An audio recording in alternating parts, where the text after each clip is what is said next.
Le travail, on y passe une énorme partie de notre vie, n'est-ce pas? Et pourtant, la relation qu'on entretient avec lui, c'est un vrai paradoxe. C'est souvent notre plus grande source de satisfaction, mais ça peut aussi être une grande source de souffrance.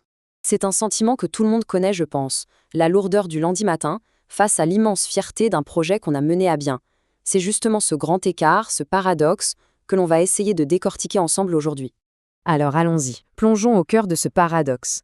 Pour bien le saisir, on va remonter jusqu'à ses origines, on va en explorer les différentes facettes, et on va voir comment de grands penseurs ont essayé, chacun à leur manière, de résoudre cette énigme.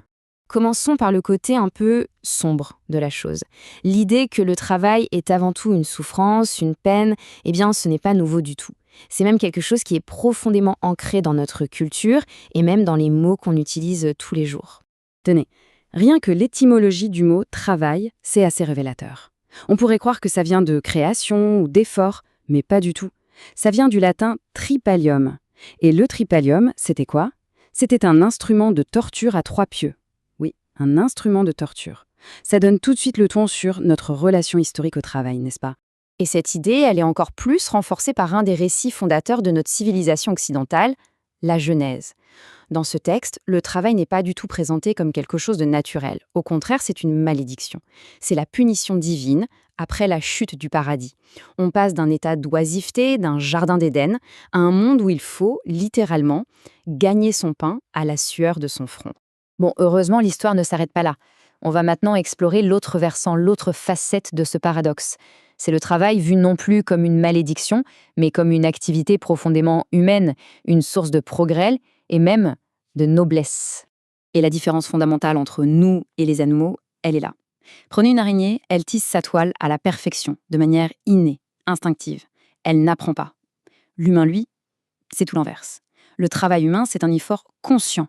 C'est un long processus d'apprentissage, fait d'essais, d'erreurs, qui engage toute notre intelligence. Et ça, c'est une idée vraiment puissante que le philosophe Hegel a développée. Pour lui, quand on fabrique un objet, on ne fait pas que le fabriquer. On y met une partie de nous-mêmes, on y projette notre conscience. Du coup, quand on contemple notre création, ce n'est pas juste un objet qu'on regarde, c'est un peu un miroir de notre propre intelligence. C'est une manière fondamentale de se reconnaître soi-même. Alors, pour bien comprendre comment le travail nous transforme et transforme le monde, Hegel utilise un concept clé, la dialectique. En gros, c'est un moteur de changement qui fonctionne en 3 temps. On a une situation de départ, c'est la thèse, puis une force opposée qui vient la contredire, c'est l'antithèse, et de la confrontation entre les deux naît une toute nouvelle réalité, la synthèse, qui va au-delà des 2 premières. L'exemple le plus connu pour illustrer ça, c'est sa fameuse dialectique du maître et de l'esclave. Au début, c'est simple, le maître domine complètement. Sauf que c'est l'esclave qui travaille. Et en travaillant, il transforme le monde, il acquiert des savoir-faire, des compétences, il devient petit à petit indispensable. Pendant ce temps, le maître, lui, devient totalement dépendant. Et hop, le rapport de force finit par s'inverser. Par son travail, l'esclave n'a pas seulement transformé la matière, il a transformé sa propre condition. Oui, mais voilà, cet idéal du travail qui nous libère, qui nous accomplit, on sait bien que c'est souvent très loin de la réalité du quotidien pour beaucoup de gens. On va donc aborder maintenant la version corrompue de cet idéal, le concept du travailleur aliéné. Avec la révolution industrielle, tout change. On voit apparaître le taylorisme. Là, l'objectif n'est plus du tout l'accomplissement de l'individu, mais la productivité à tout prix. Chaque geste est décomposé, chronométré, optimisé. L'être humain n'est plus qu'un simple rouage dans une machine gigantesque. C'est exactement ce que Charlie Chaplin a dépeint de façon magistrale dans les temps modernes. Karl Marx, lui, va reprendre la pensée de Hegel, mais pour arriver à une conclusion beaucoup plus sombre. Pour Marx, dans le système capitaliste, c'est fini. Le travailleur ne peut plus se reconnaître dans ce qu'il produit. Il est dépossédé non seulement du fruit de son travail, mais aussi du sens même de ce qu'il fait. C'est une déconnexion totale.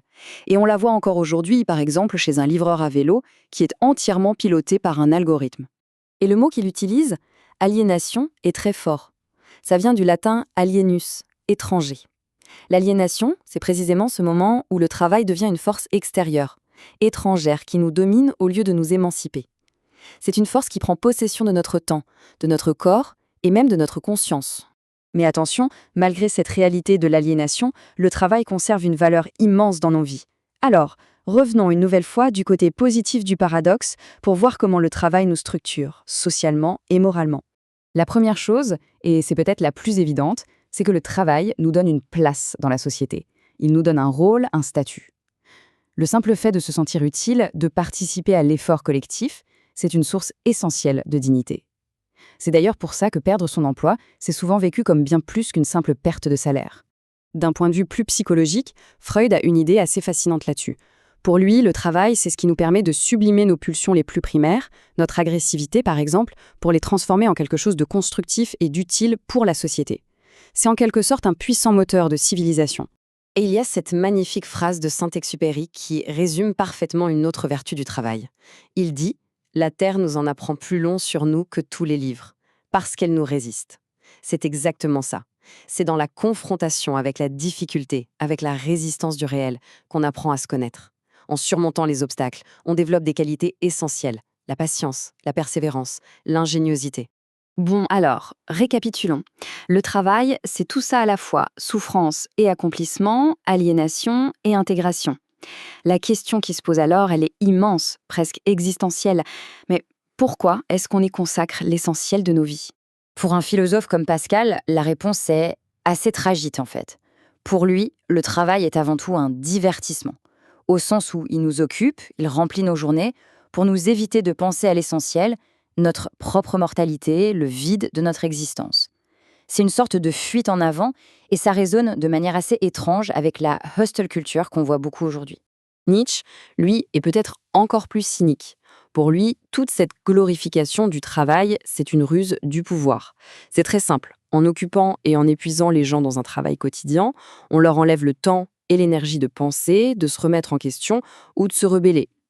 Le travail serait donc, selon lui, la meilleure des polices pour assurer la paix sociale. Donc, pour résumer, on voit bien que le puzzle est complexe. D'un côté, on valorise le travail parce qu'il nous connecte à la réalité, il nous donne ce sentiment si important d'être utile, il nous sauve de l'ennui. Mais le gros risque, c'est que cette vision positive nous fasse complètement oublier son autre visage, son côté sombre et aliénant. Ce qui nous ramène à la question de fond, la question finale qui reste grande ouverte.